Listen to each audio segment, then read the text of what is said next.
So now we're shifting our focus to H-1B visas. Amid growing scrutiny over the H-1B, White House Press Secretary Karoline Leavitt has yet again emphasized that President Donald Trump is committed to protecting American jobs while encouraging foreign investments in the country.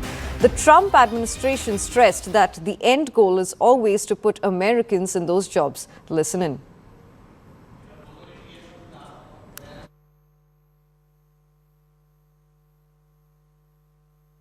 H-1B visa issue, the president has a very nuanced and common sense opinion on this issue. He wants to see if foreign companies are investing trillions of dollars in the United States of America and they're bringing foreign workers with them to create very niche things like batteries. He wants to see that at the beginning to get those manufacturing facilities and those factories up and running. But ultimately, the president always wants to see American workers in those jobs. And he's told these foreign companies that are investing here, you better be hiring my people if you're going to be doing business in the United States. So there's been a lot of misunderstanding of the president's position.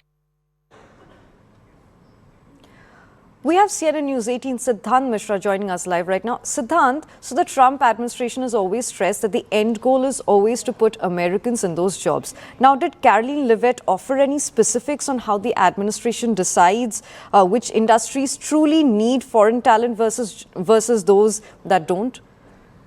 Well, that's right. In fact, I clearly remember on the day when this announcement was made by President Trump that there's going to be the fee hike for the H-1B visas, and there was this panic spread all over the world.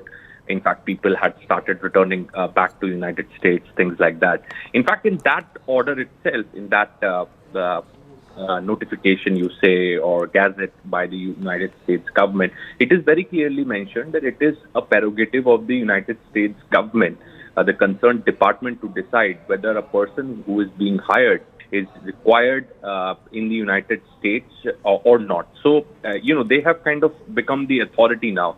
It's kind of a return of the quota Raj system in the United States. And in fact, so they are going to decide whether a person is required in the context of national security and also nation building. Then his fee would be waived off. If not, then he has to pay the fee.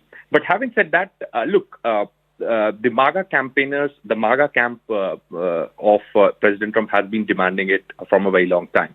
In fact, nobody expected that President Trump would come up with this order so soon, because he had largely been, very neutral on the H-1B issue after coming to power. But since he announced that, but he has also, in the same order, he has also given scope, room for the companies to hire H-1B, on the H-1B visas at a minimum rate. So, initially we were told that one has to pay $100,000, and we were told that it will be applied from next year. Then, as I said, that it's government which will decide. Government can waive off if government thinks that a person is needed in the United States. This particular skill set or talent is needed in the United States. Third, there is also a lot of pressure on President Trump from the U.S. Industry.